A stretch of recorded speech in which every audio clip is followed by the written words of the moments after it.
जय भारत। मैं doctor R.K. चमार, बौद्ध सोशल एक्टिविस्ट, दिल्ली। आज मैं बताना चाहता हूँ कि भारत के अंदर जो वोटों की चोरी करके शासन सत्ता में आए हैं, वो यहाँ की किसी भी स्थिति को मैनेज नहीं कर सकते हैं। जो कोरोना पेंडेमिक हुआ है और उसके अंदर भारत को जितना नुकसान हुआ है, जान माल का नुकसान हुआ है, उसके अंदर किसी को भी इस बात से अंदाज़ा लगाने में आसानी है कि क्यों इस तरह से ये नुकसान हुआ।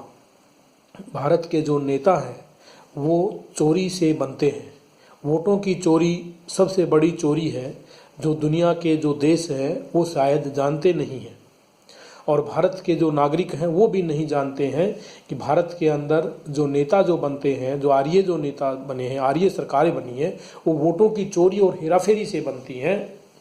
तो जो लोग इस तरह से वोटों की चोरी और हेराफेरी से सत्ता में आए हैं, वो यहाँ पर कोई भी चीज़ नहीं व्यवस्थित कर सकते हैं।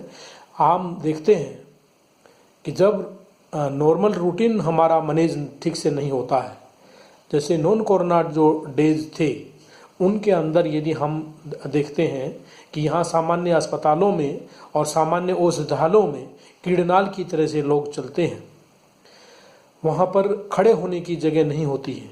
भारत में जितने भी जो अस्पताल बने हैं, बड़े बड़े अस्पताल जो भारत की राजधानी में बने हैं या दूसरे मेट्रो में जो बने हैं, वो सब अंग्रेज़ों की देन है। अंग्रेज़ों की कृपा से ही यहाँ बड़े अस्पताल बने हैं। यहाँ की जो आर्य सरकारें हैं, इन्होंने सत्ता में आने के बाद में केवल उनका नाम बदला है। जैसे उदाहरण के तौर पर इरविन का इन्होंने जयप्रकाश नारायण अस्पताल नाम किया। विलिंगडन का नाम इन्होंने राम मनोहर लोहिया के नाम से किया। लेडी हार्डिंग का नाम इन्होंने कलावती के नाम से किया। सफदरजंग अस्पताल का इन्होंने महावीर मेडिकल कॉलेज के साथ में जोड़ा। इन्होंने आज़ादी के बाद से यदि कोई अस्पताल बनाए तो इन्होंने व्यापारिक अस्पताल बनाए हैं, जैसे कि मेदांता है, आर्टिमस है, बत्रा है, अपोलो है, न जाने कितने ही इन्होंने व्यापारिक अस्पताल बनाए हैं। और सुप्रीम कोर्ट ने इन जो व्यापारिक अस्पतालों को 1 रुपये गज के हिसाब से मुफ्त में ज़मीन दी। इन प्राइवेट अस्पतालों ने एनजीओ के नाम पे लूट मचाई है, और इनको सुप्रीम कोर्ट ने और आयकर विभाग ने इनको एनजीओ के नाम पे लोगों की सेवा करने के नाम पर इन्होंने व्यापार करने का खुला मौका दिया है। और ये खुले हाथों से इन्होंने इन पेंडेमिक में लूटा है। चाहे वैक्सीन हो, चाहे ऑक्सीजन कंसंट्रेटर हो, चाहे यहाँ पर सिलेंडर हो या बेड हो, इस तरह से इन्होंने पूरे अंधाधुंध खूब यहाँ पर शोषण किया है। तो जो वोटों की चोरी से और हेराफेरी से जो लोग सत्ता में आए हैं, वो लोग भारत के ऊपर शासन सत्ता में काबिज हैं। ये आर्य विदेशी लोग हैं। ये धर्म और जाति के आधार पर लोगों को डरा करके, धमका करके यहाँ पर शासन सत्ता में आए हुए हैं। तो ऐसे लोग जो वोटों की चोरी करके सत्ता में बैठे हैं, क्या वो भारतीय लोगों को, मूल निवासियों को वेंटिलेटर, ऑक्सीजन सिलेंडर या ऑक्सीजन कंसंट्रेशन या हॉस्पिटल के बेड उपलब्ध करा सकते हैं? नहीं, वो बिल्कुल नहीं करा सकते हैं। इसलिए वोटों की चोरी को रोकना होगा, तब जाकर के ये जो है बेलगाम आर्य जो नेता हैं ये काबू में आएंगे। आज क्यों नहीं भारत के अंदर वोट फॉर ऑल की बात होती? यहाँ गरीबों का वोट नहीं होता है, और इस देश के अंदर जो सुप्रीम कोर्ट है और जितने भी यहाँ के नेता हैं वो सारे चुप हैं। ये चोर लोग आधार कार्ड को हर चीज़ से जोड़ रहे हैं।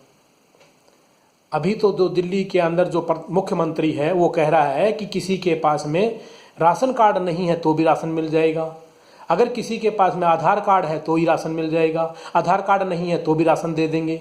लेकिन ये इनसे पूछो कि तुम वोट क्यों नहीं डालने देते हो? इनसे ये पूछो कि तुमने आधार कार्ड को वोट से क्यों नहीं जोड़ा? क्योंकि जब ये आधार कार्ड वोट से जुड़ जाएगा तो ये चोर लोग चोरी नहीं कर पाएंगे। यहाँ का जो इलेक्शन कमिश्नर है, जब वो इनकम टैक्स में होते हैं तो कहते हैं कि पैन कार्ड को जोड़ो आधार कार्ड से, बहुत ज़रूरी है। और वही आदमी जब इलेक्शन कमिश्नर बन जाता है तो उसकी बोलती बंद हो जाती है। वो ये नहीं कहता है कि वोट को आधार कार्ड से जोड़ो। क्यों? क्योंकि वोट को आधार कार्ड से जोड़ने से वोटों की चोरी रुकती है, या बोगस वोटिंग रुकती है, इम्पर्सोनेशन रुकता है, या हेराफेरी रुकती है, और गरीब सब लोग, जो जितने भी गरीब जो मूल निवासी बहुजन है, उनका वोट बनता है, उनका वोट अंगूठे से जुड़ता है, उनका वोट कोर्निया से जुड़ता है। लेकिन ये विदेशी लोग नहीं चाहते हैं। तो हमारी मूल निवासी बहुजनों की डिमांड है कि वोट को आधार कार्ड से जोड़ा जाए और इसको अविलंब जोड़ा जाए। यहाँ पर मूल निवासी बहुजन समाज की डिमांड रही है कि यहाँ पर जो वोट है वो बैलेट से कराया जाए।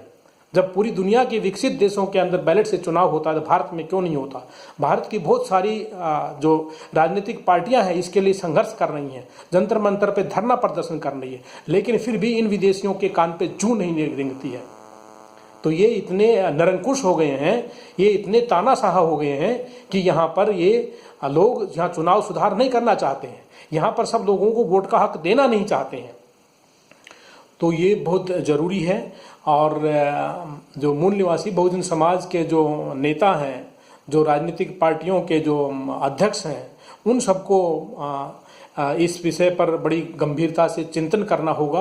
वोट को आधार कार्ड से जुड़वाना होगा, वोट फॉर ऑल यहाँ पर लाना होगा, यहाँ बैलेट पेपर से चुनाव होना होगा। और जब सच्चे प्रतिनिधि चुने जाएंगे, जैसे कि 1932 ईस्वी में डॉक्टर अंबेडकर ने कहा था कि भाई सच्चे प्रतिनिधि यहाँ पर होने चाहिए, और तब यहाँ जा कर के बहुजनों की बात बनेगी।